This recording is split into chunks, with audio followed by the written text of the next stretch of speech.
আল্লাহ নবী যেদিন পৃথিবীর জমিন থেকে বিদায় হয়ে চলে যান, ফাতেমা রাদিয়াল্লাহু তাআলা আনহা পাশে বসা আছে। আল্লাহ রাব্বুল আলামিন জিবরাইল আলাইহিস সালাতু ওয়াস সালামকে পাঠালেন। জিবরাইল, আজরাইলকে আপনি নিয়ে চলে যান। এদিকে জিবরাইল আলাইহিস সালাতু ওয়াস সালাম যখন দরজার মধ্যে চলে আসছেন, ফাতেমা রাদিয়াল্লাহু তাআলা আনহা আল্লাহ নবীর পাশে বসা আছে। এমনি আজরাইল আলাইহিস সালাতু ওয়াস সালাম আয়েশা সালাম দিতেছেন, আসসালাতু ওয়াসসালামু আলাইকা ইয়া রাসূলুল্লাহ ইয়া হাবিবাল্লাহ। আল্লাহ নবী গো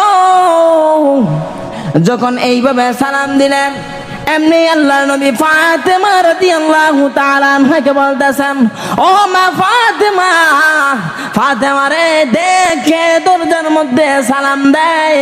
ও ফাতেমা, যা যা রে মা, তুই দরজার কাছে গিয়ে দেখে আসছে। এমনি ফাতেমা রাদিয়াল্লাহু তাআলা আনহাকে দরজার মধ্যে যখন দরজা খুললেন, দরজা খুলিয়া দেখে দুনিয়ার কোনো মানুষের আকৃতি তার মধ্যে নাই। এমনি ফাতেমা রাদিয়াল্লাহু তাআলা আনহা আবার দরজাটা লাগিয়ে দিলেন। এমনি ফাতেমা রাদিয়াল্লাহু তাআলা আনহা গিয়া বলে, বাবা গো, ও বাবা, আমি যখন দরজা খুলেছি, দরজা খুলে দেখেছি পৃথিবীর কোনো মানুষের আকৃতি তার মধ্যে হতে পারে না, পৃথিবীর কোনো আকৃতি তার মধ্যে নাই।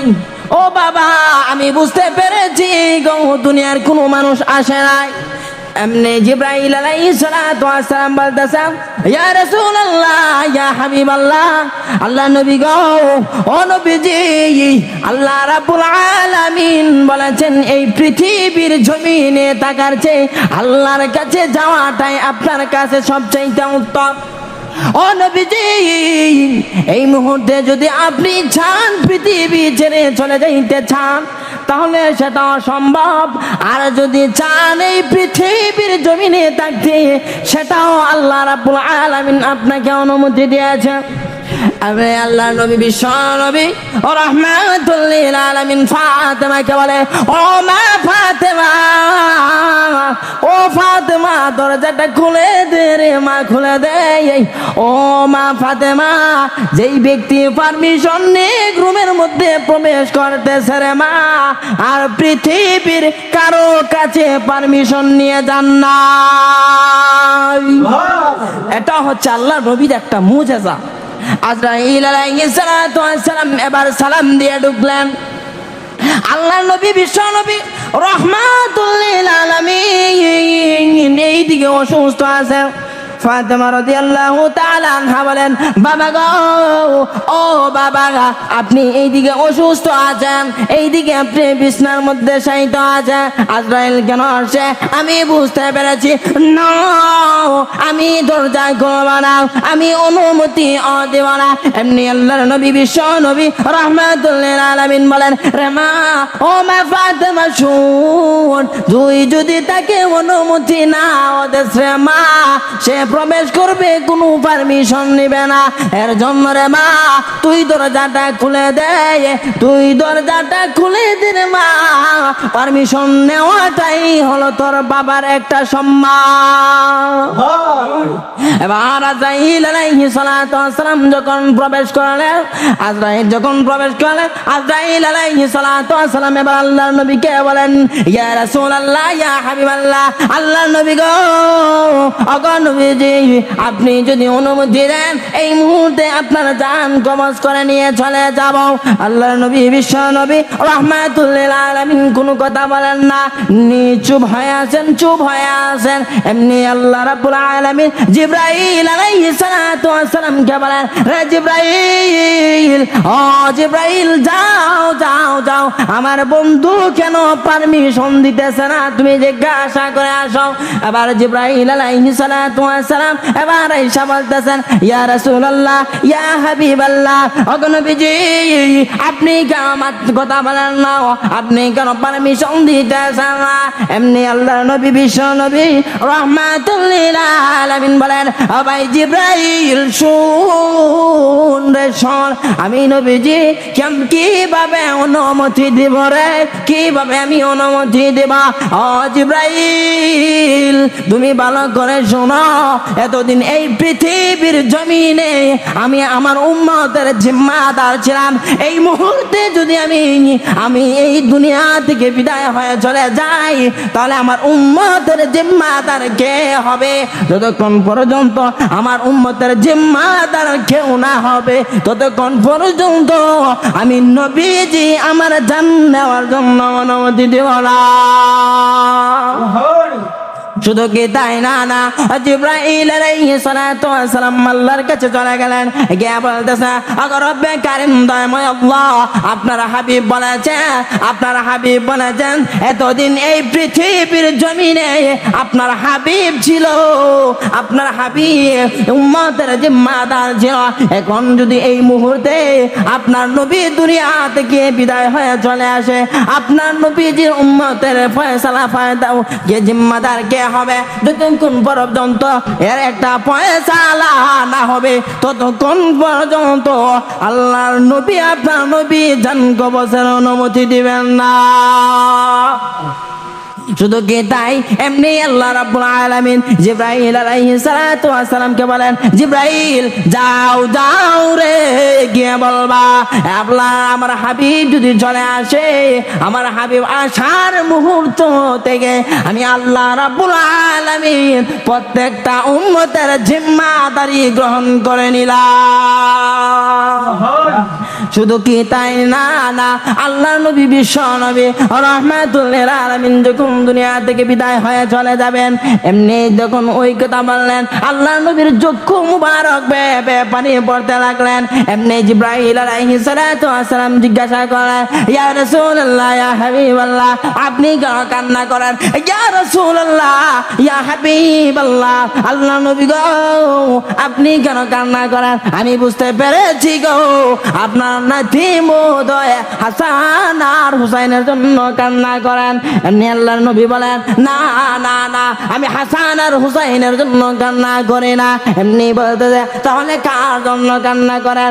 আপনার আদরের দুলালি ফাতেমার জন্য বোধহয় কান্না করেন। এমনি আল্লাহর নবী বলেন, না, আমি ফাতেমার জন্য কান্না করে নাই। তাহলে কিসের জন্য কান্না করেন? নিজে দুনিয়া থেকে বিদায় হয়ে চলে যাইবেন, এর জন্য বুঝি কান্না করেন? আল্লাহর নবী বলেন, না রে জিবরাইল, না, আমি নিজের জন্য কান্না করি নাই, হাসান আর হুসাইনের জন্য কান্না করি নাই, আমার আদরের দুলালি ফাতেমার জন্য কান্না করি নাই, আমি কান্না করি আমার ইয়েতিম উম্মতগুলোর জন্য। নবীজির শেষ মুহূর্ত চলে আসছেন, তখনও আল্লাহর নবী এই গুনাহগার উম্মতদেরকে ভুলেন নাই। এই গুনাহগার উম্মতের জন্য আল্লাহ রাব্বুল আলামিনের কাছে এসে বায়না করেছে, আমার জান ততক্ষণ পর্যন্ত দিব না, যতক্ষণ পর্যন্ত আমার উম্মতের একটা ফয়সালা না হবে। আর আমরা উম্মত হয়ে নবীজির আদর্শকে আমরা লালন পালন করতে পারি না, আমরা করতে রাজি না, নবীজির আদর্শকে আমরা মানি না, নবীজির সুন্নতকে আমরা আঁকড়ে ধরি না। আর যেই নবী শেষ মুহূর্তে উম্মতের জন্য কান্না করেছে, আজ সেই নবীর জন্য যদি আমরা না কান্না করি, কিয়ামতের ময়দানে আল্লাহর নবী রাহমাতুল লিল আলামিন নিজের জন্য পেরেশান নয়, নিজের জন্য কান্নাও করেন নাই।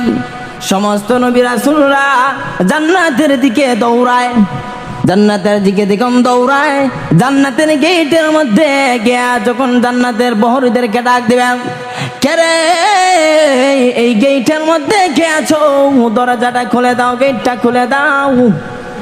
এমনি জান্নাতের প্রহরীরা বলবে, কে তোমরা আসছো, কে তোমরা, তোমাদের নাম বলো। এমনি নবীদের নাম যখন বলা হবে, তখন জান্নাতের প্রহরীরা বলবেন, না, জান্নাতের গেটের চাবি যার হাতে, তিনি তো এখনো আসেন নাই, তাহলে আমরা গেট খুলে দেব না। সমস্ত নবী রাসূলরা জান্নাতের গেটের মধ্যে গিয়ে দৌড়াইবে, সবাই নিজেরা জান্নাতে চলে যাইবেন, উম্মতের কোনো ফিকির থাকবে না। এইদিকে নবী রাসূলরা বলবেন, ও জান্নাতের প্রহরীরা, তাহলে বলো রে ওই চাবিওয়ালা ব্যক্তি কে আসে, কোথায় আছে? এমনি জান্নাতের প্রহরীরা বলবে, ওগো আল্লাহর নবীরা তোমরা শোনো, যার কাছে চাবি তিনি তো আসেন নাই, আর তিনি হলেন হযরতে মুহাম্মাদুর রাসূলুল্লাহ সাল্লাল্লাহু আলাইহি ওয়াসাল্লাম। এমনি নবী রাসূলুল্লাহ বলবেন, ও জান্নাতের প্রহরীরা, আল্লাহ নবী এখন কোথায় আছে? মুহাম্মাদুর রাসূলুল্লাহ কোথায় আছেন? এমনি তারা বলবেন, আল্লাহ নবী বিশ্ব নবী রাহমাতুল লিল আলামিন কিয়ামতের ময়দানে তার উম্মতের ফয়সালার জন্য আছেন।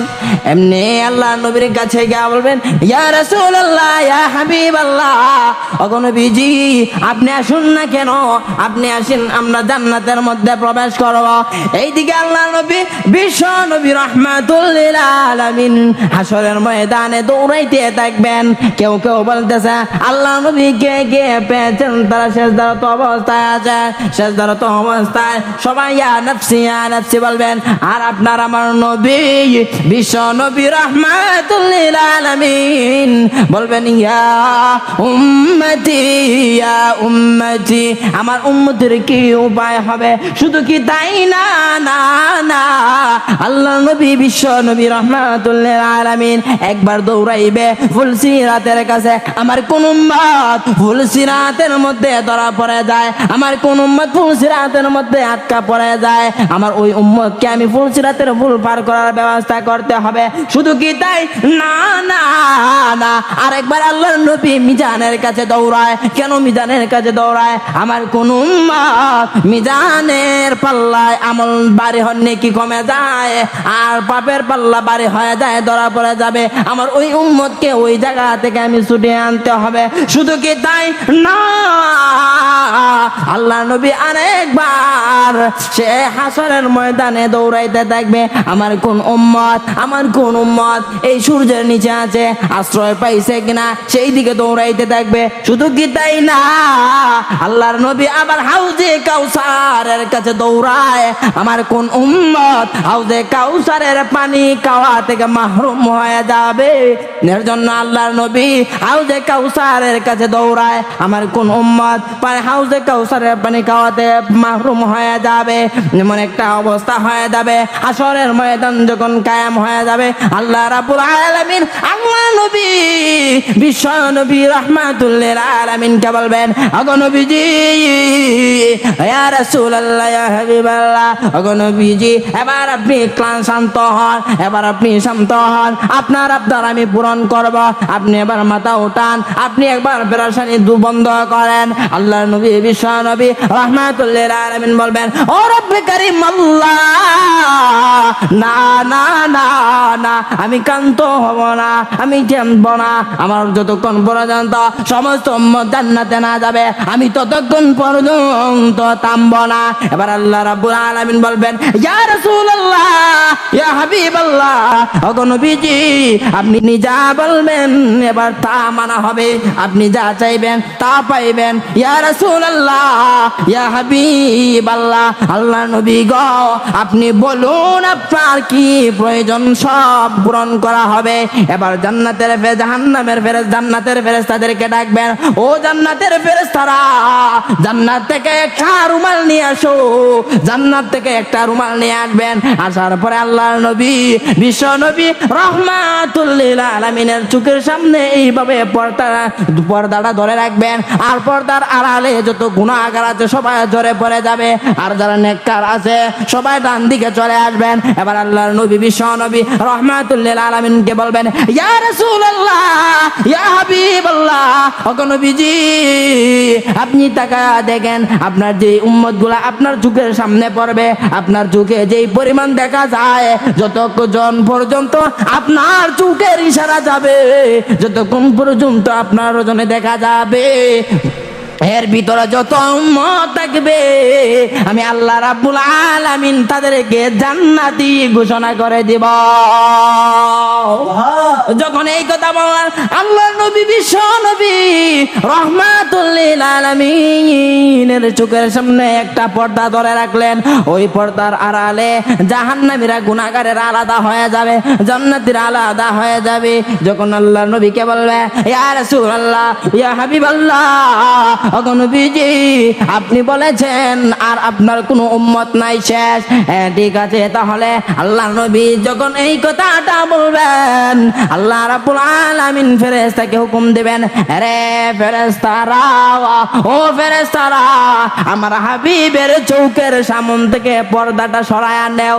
যখন আল্লাহর নবী, বিশ্ব নবী রাহমাতুল লিল আলামিনের চোখের সামনে থেকে পর্দাটা সরানো হবে, তাকায়া দেখেন আল্লাহর নবী, তার লক্ষ লক্ষ গুনাহগার উম্মতেরা বাকি রয়ে গিয়েছে। যখন এই অবস্থাটা হয়ে যাবে, এবার আল্লাহর নবী, বিশ্ব নবী রাহমাতুল লিল আলামিন আল্লাহ রাব্বুল আলামিনকে ডাক দিয়ে বলবেন, অকদময় আল্লাহ রব্বে কারীম, আপনি তো আমাকে অনুমতি দিয়েছেন গো আমার সমস্ত উম্মতকে জান্নাতি ঘোষণা করবেন, আমি সুপারিশ করব। ওগো আল্লাহ, ওই বাকিগুলো উম্মতকে তো আমি দেখতে পাই নাই, আমি তো দেখতে পাই নাই, এই বাকিগুলো উম্মত কোথায় ছিল? এমনি আল্লাহ রাব্বুল আলামিন আল্লাহর নবীকে বলবেন, হাবিব, ও হাবিব, আমি আপনার চোখের সামনে এমন একটা পর্দা ধরেছিলাম গো, যেই পর্দাটা ধরার কারণে জাহান্নামীরা পৃথক হয়ে গিয়েছে, জান্নাতীরা পৃথক হয়ে গিয়েছে। এই পর্দাটা ধরার কারণে জান্নাতীরা এক পাশে হয়ে গেছে, জাহান্নামীরা আরেক পাশে হয়ে গেছে। তো আল্লাহ নবী তাদের জন্য সুপারিশ করবেন, কিন্তু এর মধ্যে কাফের মুশরিক যারা আছে তাদের জন্য সুপারিশ করলেও কাজ হবে না, তাদেরকে চির জাহান্নামী ঘোষণা করা হবে। আর যখন জাহান্নামী ঘোষণা করা হবে, তখন জাহান্নামের আগুন তাদেরকে ধরার জন্য, পাকড়াও করার জন্য লাফাইতে থাকবে। আর জাহান্নামকে আল্লাহ রাব্বুল আলামিন বলবেন, ও জাহান্নামেরা, ও জাহান্নাম, তুমি কেমত হও, তোমার কাছে দেওয়া হবে, তোমার কাছে দেওয়া হবে, আগে তাদের হিসাব নিকাশ শেষ হয়ে যাক, তারপর তোমার কাছে দেওয়া হবে। তো কিয়ামতের ময়দানে চার দল সাক্ষী দিবেন, এর মধ্যে প্রথম হচ্ছেন জমিন আমাদের বিপক্ষে সাক্ষী দিবেন, 2 নম্বরে আমাদের বিপক্ষে ফেরেশতারা সাক্ষী দিবেন, 3 নম্বরে আমাদের অঙ্গ প্রত্যঙ্গ সাক্ষী দিবেন, 4 নম্বরে স্বয়ং আল্লাহ রাব্বুল আলামিন আমাদের কৃতকর্মের কারণে বিপক্ষে সাক্ষী দিবেন। এবার যখন এইভাবে শুরু হয়ে যাবেন, তখন আল্লাহ রাব্বুল আলামিন যখন আমাদের বিচার শুরু করবেন, তো রাব্বুল আলামিন যখন আমাদের বিচারটা শুরু করবেন, কিয়ামতের ময়দান শুরু হয়ে যাবে, তখন জমিন যখন আমাদের বিপক্ষে সাক্ষী দিবে, তখন সবাই হতভম্ব হয়ে যাবে, সবাই অবাক হয়ে যাবে, কিরে জমিনেও কথা বলতে পারে, জমিনেরও জবান আছে, যদি জানতাম তাহলে আমরা দুনিয়াতে কোনো অন্যায় করতাম না, অবিচার করতাম না। শুধু কি তাই, কিয়ামতের ময়দানটা এমন একটা অবস্থা হয়ে যাবে, কিয়ামতের ময়দানে সবাই দিশেহারা হয়ে যাবে। আল্লাহর নবীর সাহাবী হযরতে আব্দুল্লাহ ইবনে মাসউদ রাদিয়াল্লাহু তাআলা আনহু বলেন, কিয়ামতের ময়দানটা এমন একটা অবস্থায় পরিণত হবে যে মা তার সন্তান প্রসব করে ফেলবে এবং সবার থেকে সবাই পৃথক হয়ে দিশেহারা হয়ে যাবে। শুধু কি তাই, আল্লাহ রাব্বুল আলামিন নেক বান্দাদেরকে ডান দিকে নিবেন আর বদকারদেরকে বাম দিকে নিবেন, 2টা গ্রুপ হয়ে যাবে এবং 3 দলে বিভক্ত হবেন। এক দল হচ্ছে নবী রাসূল পয়গম্বররা, এক দলে থাকবেন, আরেক দলে থাকবেন বদকাররা, আরেক দলে থাকবেন নেককাররা। আল্লাহ রাব্বুল আলামিন কিয়ামতের ময়দানটা যখন কায়েম হয়ে যাবেন, আল্লাহ রাব্বুল আলামিন তখন একটা বান্দাকে বলবেন, বান্দা রে, ও বান্দা, তোমার হিসাবের ব্যবস্থা করা হয়েছে, তোমার হিসাব নিকাশ নেওয়া হবে। যখন এই কথা বলা হবে, ও বান্দা, তোমার হিসাবে কাঠগড়ায় দাঁড়াতে হবে, এবার ওই ব্যক্তি যখন হিসাবের কাঠগড়ায় দাঁড়াবে, হিসাব কোনোভাবেই মিলবে না। আল্লাহ রাব্বুল আলামিন বলবেন, মেরে বান্দা, তোমার যেই পরিমাণ আমল আছে সেই পরিমাণ আমলের গণনা শেষ হয়ে গিয়েছে। তোমার কিছু আমলের প্রয়োজন, একটা নেকির প্রয়োজন। যদি একটা নেকি তুমি আনতে পারো তাহলে জান্নাতি হইবা, আর যদি তুমি না আনতে পারো তুমি জাহান্নামী হয়ে যাইবা। যখন ওই কথা বললেন আল্লাহ রাব্বুল আলামিন, ওই বান্দা বলবেন ইয়া রব্বে কারীম, দয়াময় আল্লাহ, ও আল্লাহ, এটা তো দুনিয়া নয় যে আমি নেক আমল করব আমার একটা নেকি বাড়িয়ে ফেলবো। এখানে তো নেক আমল করার কোনো সিস্টেম নাই, কোনো প্রয়োজন নাই। ও দয়াময় আল্লাহ, আমি এই একটা নেকির জন্য কি করতে পারি? আল্লাহ রাব্বুল আলামিন বলবেন, আরে বান্দা শুন, যা রে যা, কিয়ামতের ময়দানে তোকে ছেড়ে দিলাম, যা। কিয়ামতের ময়দানটা তুই পুরো কিয়ামতের ময়দানটা ঘুরে দেখবি।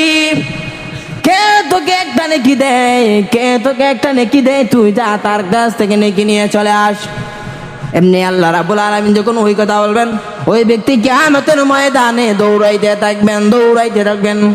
কেমনে দৌড়াইবেন আল্লাহ রাব্বুল আলামিন সেই বর্ণনা করেন, ইয়াউমা ইয়াফিরুল মারউ মিন আখিহি ওয়া উম্মিহি ওয়া আবিহি ওয়া সাহিবাতিহি ওয়া বানিহি। আল্লাহ রাব্বুল আলামিন বলেন, বান্দা যা কিয়ামতের ময়দানে তুই ঘুরে ঘুরে দেখ কে তোকে একটা নেকি দেয়। এমনি ওই বান্দা দৌড়ায়া তার মার কাছে যাবে, মাকে বলবেন, মা গো, ও মা, একটা নেকির প্রয়োজন গো মা, একটা নেকি যদি হয় আমি জান্নাতি হয়ে যাব, আর না হয় আমি জাহান্নামী হয়ে যাব। মা বলবেন, তুমি কার সন্তান? আমার দুনিয়াতে কোনো সন্তান ছিল না, আমার দুনিয়াতে কোনো বিবাহই হয় নাই। এমনি বাবার কাছে দৌড়াইবেন, বাবার কাছে গিয়ে বলবে, বাবা গো, ও বাবা, দুনিয়াতে আমি সন্তানকে লালন পালন করার জন্য আপনি মাথার গাম পায়া বেড়াইছেন, নিজে না খেয়ে আমাকে খাওয়াইছেন, নিজে না পরিধান করে আমাকে পরিধান করাইছেন। ও বাবা, আমার একটা নেকির প্রয়োজন, আমার যদি একটা নেকি হয়ে যায় আমি জান্নাতি হয়ে যাব, আর না হয় জাহান্নামী হয়ে যাব। বাবা বলবেন, আরে সন্তান, তুমি কার সন্তান? আমার দুনিয়াতে কোনো সন্তান ছিল না, আমি দুনিয়াতে কোনো বিবাহই করি নাই, সন্তানকে বাবাই চিনবে না। এবার ভাইয়ের কাছে যাবে, ভাই গিয়ে বলবে, আরে ভাই, ও ভাই, দুনিয়াতে যেই ভাইয়ের কারণে দুনিয়ার কেউ কথা বলতে পারে নাই, শরীরে একটা টুলের টুকা পর্যন্ত লাগাইতে পারে নাই, ও ভাই, আমি তোমার সেই ভাই, আমার একটা নেকির প্রয়োজন, আমার একটা নেকি হলে জান্নাতি হয়ে যাব, আর না হয় আমি জাহান্নামী হয়ে যাব। এবার ভাই বলবে, ও ভাই, তুমি কার ভাই? চিনি না, জানি না, দুনিয়াতে আমার কোনো ভাই ওই ছিল না। এইভাবে যখন দৌড়াইতে থাকবে, হঠাৎ করে সামনে যখন দৌড়াইতে থাকবে, চেহারার মধ্যে পেরেশানি ভাব, শরীরের মধ্যে পেরেশানি একটা ভাব চলে আসছে। এমনি পথের মধ্যে আর একটা যুবকের দেখা হয়ে গেল। ওই যুবকটা ডাক দিয়ে বলতেছে, ও ভাই, তুমি কেন দৌড়াইতেছ? তোমার চেহারার মধ্যে কেমন জানি অস্থিরতায় কাজ করতেছে, কি সমস্যা আমাকে বলো। এমনি ওই ব্যক্তি বলতেছে, আপনার কাছে বলে কোনো লাভ হবে না, বাবার কাছে গিয়েছি, মার কাছেও গিয়েছি, ভাইয়ের কাছে গিয়েছি, বোনের কাছেও গিয়েছি, কেউ আমাকে একটা নেকি দেয় না, আপনার কাছে তো বলেও কোনো ফায়দা হবে না। বলতেছে, ঘটনাটা খুলে বলেন। এমনি ওই ব্যক্তি বলতেছে, ও ভাই, আমার একটা নেকির প্রয়োজন, আমার একটা নেকি হলে জান্নাতে চলে যাইতে পারে, আর একটা নেকি না হলে আমি জাহান্নামী হয়ে যাব। এমনি ওই ব্যক্তি বলতেছে, আরে ভাই শুন, আমার কোনো নেকি নাই, আমার শুধু একটা নেকি আছে, নে তোর ওই নেকিটা নিয়ে যা, আর ওই নেকি নিয়ে তুই জান্নাতে চলে যাও।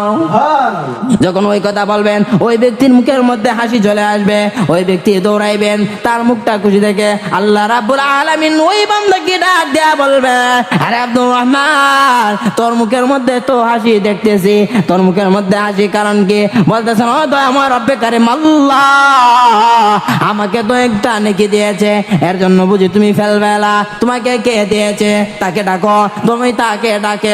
তখন তাকে যখন ডাকা হলো, ওই ব্যক্তি বলতেছে আমি আপনাকে একটা নেকি দিয়ে নাকি বিপদে পড়লাম। ওই ব্যক্তি যাওয়ার পর আল্লাহ রাব্বুল আলামিন বলেন, এ বান্দা শুন, তুমি তাকে একটা নেকি দিয়ে তুমি দানশীলতা বুঝাইতে চাইতেছ, তোমার ভিতরে মায়া আছে তুমি বুঝাইতে চাইতেছ। আরে বান্দা শোন, 100 ভাগ মায়ার 1 ভাগ মায়া আমি পৃথিবীর সবাইকে বন্টন করে দিয়েছি, আর 99 ভাগ মায়া আমি আল্লাহর কাছে রেখে দিয়েছি। তুমি যেই তো ওই বান্দাকে একটা নেকি দিয়ে সাহায্য করেছ, আমি আল্লাহ ঘোষণা দিলাম তার হাত ধরে তুমিও জান্নাতে চলে যাও। কিয়ামতের ময়দান এমন হবে, সন্তান মা তার সন্তানকে চিনবে না, বাবা তার সন্তানকে চিনবে না। হাসরের ময়দানটা এমন হয়ে যাবে। এদিকে আল্লাহ নবী, বিশ্ব নবী রাহমাতুল্লিল আলামিন তা উম্মতের জন্য পেরেশান হয়ে যাবেন। উম্মতেরকে না নিয়ে জান্নাতে যাবেন না। উম্মতের জন্য সব সময় কান্না করতেন, সব সময় দুনিয়া থেকে বিদায় হওয়ার সময় উম্মতের জন্য কান্না করতেন। সর্ব অবস্থায় উম্মতের ফিকির করতেন, যেন কোনো উম্মত জাহান্নামী না হয়, সমস্ত উম্মত যেন জান্নাতে হয়। সেই ফিকির আল্লাহর নবী আমাদের জন্য করে গিয়েছেন, আমাদেরকে সেই পন্থা বাতিয়ে দিয়ে গিয়েছেন। আমরা সেই পন্থা অবলম্বন করতে হবে, আর আল্লাহর নবীর সুন্নতগুলোকে আমরা আঁকড়ে ধরতে হবে, বাস্তবায়ন করতে হবে। নবীর সুন্নতগুলো যদি আমরা আঁকড়ে ধরি, তাহলে নবী করিম সাল্লাল্লাহু আলাইহি সাল্লাম আমাদের সুপারিশকারী হবেন। আর আমাদের সুপারিশকারী যদি আল্লাহর নবী স্বয়ং হয়ে যায়, তাহলে তো আল্লাহ রাব্বুল আলামিন প্রত্যেকটা বান্দাকে আল্লাহ রাব্বুল আলামিন মাফ করবেন। আর যদি আল্লাহ রাব্বুল আলামিনের কাঠগড় আমাদেরকে দাঁড়াইতে হয়, তাহলে জাহান্নাম ছাড়া কোনো উপায় থাকবে না। আর যদি আল্লাহ রাব্বুল আলামিন দয়া মায়া করে বিনা হিসাবে আমাদেরকে কাঠগড়ার পথ পাড়ি দিয়ে আমাদেরকে দিয়ে দেন, তাহলে আল্লাহ রাব্বুল আলামিনের দয়া আর মায়া আমরা জান্নাত পাইতাম। আল্লাহ রাব্বুল আলামিন যেন আমাদেরকে নবী করিম সাল্লাল্লাহু আলাইহি সাল্লামের সুন্নত তরিকা আল্লাহ রাব্বুল আলামিনের জীবন যাপন করার তৌফিক দান করেন।